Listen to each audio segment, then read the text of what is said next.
Hi friends, welcome to my channel again. आज एक important update आमर एलटीआर पीसीएम सीवी आमर डीबी डॉक्यूमेंट वेरिफिकेशन लिस्ट आसी जाइए तो समस्त गोटे खुशी खबर बट गोटे दुखर विषय एपर्यंत आमर सीबीजेड पीटी और संस्कृत रिजल्ट आसी ना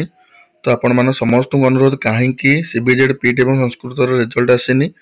एवं आमर डॉक्यूमेंट वेरिफिकेशन डेट केबे आसीबो पूजा पूर्व ना पूजा पूर्व आसीबो एवं केउं केउं डॉक्यूमेंट दरकार एवं पूर्व थर आरएसटी आम केउं केउं डॉक्यूमेंट नहीं पूर्व आरएसटी रो देखो यहाँ गोटे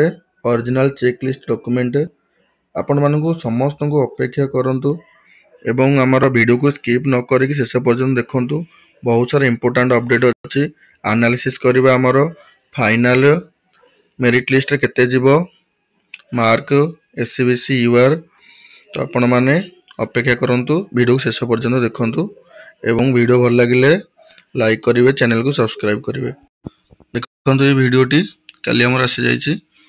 24/9/2025 तो आपण माने निज निजर रोल नंबर चेक करंतु एवं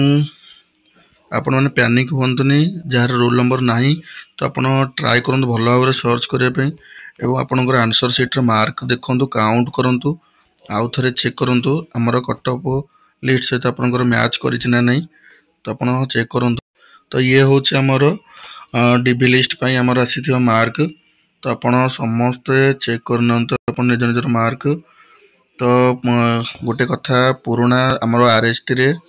जहाँ भी कट ऑफ जाइतिला एथर कट ऑफ बहुत कम आरएसटी अपेक्षा हमर एलटीआर रे वैकेंसी मध्ये कम थिला आपण मानू देखौछि वैकेंसी रिपोर्ट देखंतु एटा हमर आरएसटी रो वैकेंसी रिपोर्ट हमर टीजीटी पीसीएम रे 1419 पोस्ट थिला बट एलटीआर रे हमर 1020 पोस्ट तो पोस्ट कम थाई कि मध्य पूर्व आरएसटी तुलन एथर एलटीआर डीबी लिस्ट पे कट ऑफ बहुत कम जाइए एटा देखो आमर पीसीएम पूर्व वर्ष कट ऑफ पाखापाखि सबू कैटेगोरी रे 1.5 मार्क अधिक जाइए तो आपण माने समस्ते भाबुथिबे कि हमर कट ऑफ बहुत अधिक जीवो किंतु मु पूर्व वीडियो रे पीसीएम रो कट ऑफ जितले बनैथिली जहा देथिली एग्जैक्ट सही ही आछि आपण मो चैनल को जाके वीडियो सर्च कर देबे किबा मु डिस्क्रिप्शन में लिंक दे देबे आपण माने मध्ये देखि परिबे तो हमर फाइनल कट ऑफ पाखापाखि ए मार्क रो 3 रु 4 मार्क अधिक जीवो बेसी जीवनी एवं याटू कम मध्य जाई पारे काहेकि ना ए वर्ष बहुत सारा पिलांकर डॉक्यूमेंट भूल होबार चांस अछि ओएसटीटी डिस्क्वालिफाइड पिला मध्य अछंती एवं तांकर फाइनल सर्टिफिकेट रो जो डेट से हमर एलटीआर अप्लाई डेट पर मध्य आछि ए सब रीजन पई डॉक्यूमेंट वेरिफिकेशन एवं फाइनल जो आछि हमर रिजल्ट मार्क बेसी डिफर करबोनी हमर 3 रु 4 मार्क ही डिफर करबो तो आपण मानकर जो मानकर 2 मार्क मध्ये अछि आपण वरी होंतनी डॉक्यूमेंट वेरिफिकेशन को जानतु एवं कौन कौन डॉक्यूमेंट दरकार ताकू मध्ये मु लिस्ट आपण मानकु देखै दोछि देखन समस्ते देखंतु एटा हमर आरएसटी रो नोटिफिकेशन थिला डॉक्यूमेंट वेरिफिकेशन में कौन कौन दरकार है ऑनलाइन एप्लीकेशन फॉर्म दरकार है एचएससी सर्टिफिकेट दरकार है +2 10th बैचलर डिग्री सर्टिफिकेट एवं मार्कशीट दरकार है सर्टिफिकेट एंड मार्कशीट बीएड रो एवं आपनकर जदि सीजीपीए कन्वर्सन सर्टिफिकेट अछि ताकू मध्ये नै के आसीबे एवं एनसीटी अप्रूवल सर्टिफिकेट प्रमाण सहित एवं हमरो ओटीआरएमएस सर्टिफिकेट एवं जहार भी किसी सर्टिफिकेट रिलेटेड प्रॉब्लम अछि आपण माने मेसेज करि पारे हम टेलीग्राम रे जॉइन होइकी एवं इंपोर्टेंट आपण मानकर जो मानकर एससीबीसी एससी एसटी आपण मानकर कास्ट सर्टिफिकेट मध्ये जनरेट करथिबे ताकू मध्ये नै के आसीबे एवं जदि किछि भी डॉक्यूमेंट रिलेटेड इश्यू थाए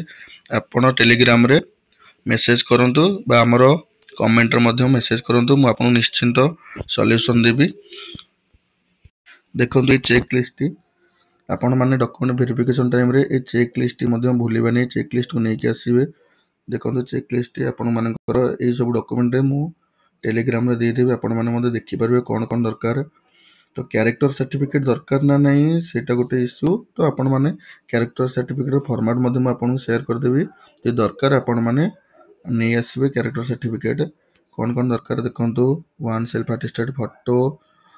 हमरो स्पाउस लिविंग सर्टिफिकेट दरकार अछि କ୍ୟାରେକ୍ଟର ସାର୍ଟିଫିକେଟ୍, କନଭର୍ସନ୍ ସାର୍ଟିଫିକେଟ୍। ତ ବର୍ତ୍ତମାନ ଆମେ ଡିସ୍କସନ୍ କରିବା CBZ PETର ରେଜଲ୍ଟ କାହିଁକି ଆସିଲାନି। କାହିଁକିନା ଆପଣମାନେ ସମସ୍ତେ ଜାଣିଛନ୍ତି CBZ PET ଏବଂ ସାଂସ୍କ୍ରିଟ୍ର କଟ୍ ଅଫ୍ ବହୁତ ଅଧିକ ଯିବ। ତ ଯେଉଁ କାରଣ ପାଇଁ ପିଲାମାନେ ମନରେ ଏ ଭାବନା ଆସିବ କି କରପ୍ସନ୍ ହେବାର ଚାନ୍ସ ହେଇଥିବ ବା କରପ୍ସନ୍ ହେବାର ଚାନ୍ସ ଥିବ। ତ ସେଥିପାଇଁ ପ୍ରଥମେ ଆମର PCMର ରେଜଲ୍ଟ ଆସିଲା ଯାହାର କଟ୍ ଅଫ୍ ବହୁତ କମ୍। ତ ଆପଣମାନେ ସମସ୍ତଙ୍କୁ ଅନୁରୋଧ, ଆପଣମାନେ କେହି ପ୍ୟାନିକ୍ ହୁଅନ୍ତୁନି। ମେ ବି ଆଜି ଇଭିନିଂରେ ବା